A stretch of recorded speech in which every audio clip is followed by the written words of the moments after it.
You ask Tiger to solve. This deals with linear equations with one unknown. The final result is x equals 8. Let's solve it step by step. Group all x terms on the left side of the equation. Subtract 3x from both sides. Group like terms. Simplify the arithmetic. Group like terms. Simplify the arithmetic. Group all constants on the right side of the equation. Add 30 to both sides.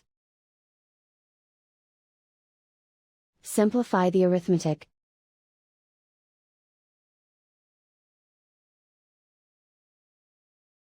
Isolate the x. Divide both sides by 6.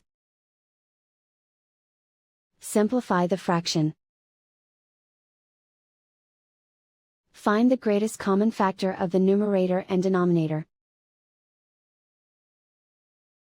Factor out and cancel the greatest common factor. And so the final result is x equals 8.